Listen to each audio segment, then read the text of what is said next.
ಸ್ನೇಹಿತರೆ, ಜಗತ್ತಲ್ಲಿ ಬೆತ್ತಲಾದರೆ ತಪ್ಪಿಲ್ಲ. ಎಲ್ಲರಿಗೂ ಇರೋದು ಇವ್ರಿಗೂ ಇರೋದು ಅಥವಾ ಇನ್ನೊಂದು ಮತ್ತೊಂದು ಅವರವರ ಭಾವಕ್ಕೆ ಬಿಟ್ಟಿದ್ದು. ಇಡೀ ಪ್ರಪಂಚದಲ್ಲಿ ಈ ರೀತಿ ವಿಡಿಯೋಸ್ ಬಹಳ ಇದೆ. ಆದ್ರೆ ಏನೂ ನೋಡದೆ ಮಾಡದೆ ಇರೋ ಹಾಗೆ ಈ ವಿಡಿಯೋ ನನಗೆ ಕಳಿಸಿ ಅಂತ ಕಾಮ ಪಿಸಾಚಿಗಳ ತುಂಬಾ ಇದ್ದಾರೆ ಅಂತ ಹೇಳ್ಬಹುದು. ಅದಕ್ಕೆ ಅಂತ ತುಂಬಾ ಆಪ್ಗಳು ಕೂಡ ಇವೆ. ಅದಕ್ಕೆ ಅಂತ ತುಂಬಾ ಜನ ಇದ್ದಾರೆ.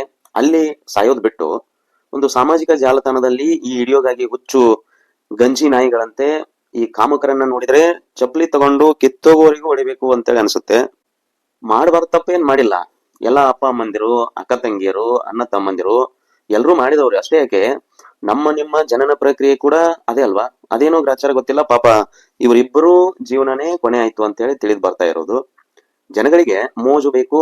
ಇವತ್ತು ಈ ಹುಡುಗ ಹುಡುಗಿಯ ವಿಡಿಯೋ ಬಗ್ಗೆ ನೋಡಿ ಮಾತಾಡಿ ಹುಚ್ಚದ್ದು ಅದೆಷ್ಟೋ ಜನರು ತಮ್ಮ ತಮ್ಮ ಚಟಕ್ಕೆ ನಂಗೆ ಕಳಿಸು ವಿಡಿಯೋ ಹಾಗೆ ಹೀಗೆ ಅಂತ ಕಮೆಂಟ್ಸ್ ಅನ್ನ ನೋಡಿದಾಗ ನಮ್ಮೆಲ್ಲರ ಮನಸ್ಸಲ್ಲಿ ಒಂದು ಪ್ರಶ್ನೆ ಬದ್ದಿಂದತ್ತು ನಿಜ. ಇವರೆಲ್ಲ ನಾರ್ಮಲ್ ಹೆಣ್ಮಕ್ಳನ್ನ ಯಾವ ತರ ನೋಡಬಹುದು, ಟ್ರೀಟ್ ಮಾಡಬಹುದು, ಇವರ ಮನಸ್ಥಿತಿ ಹೇಗಿರಬಹುದು ಅಂತ. ಅದೆಷ್ಟೋ ಸಭ್ಯರು ಅನಿಸಿಕೊಂಡಿರುವ ಪ್ರೊಫೈಲ್ ಅಲ್ಲಿ ಕೂಡ ಇವರದ್ದೇ ಪೋಸ್ಟ್ ಬಗ್ಗೆ ಕಾಮೆಂಟ್ ಅನ್ನ ನೋಡಿದಾಗ ಅಚ್ಚರಿ. ನಾಳೆ ನಮ್ಮ ನಿಮ್ಮ ಮಕ್ಕಳು ಅಥವಾ ಮಗಳು ಯಾವುದೋ ಒಂದು ಕೆಟ್ಟ ಪರಿಸ್ಥಿತಿಯಲ್ಲಿ ಹೀಗೆ ವಿಡಿಯೋದಲ್ಲಿ ಸಿಕ್ಕಾಗ ನೀವೇನ್ ಮಾಡ್ತೀರಾ?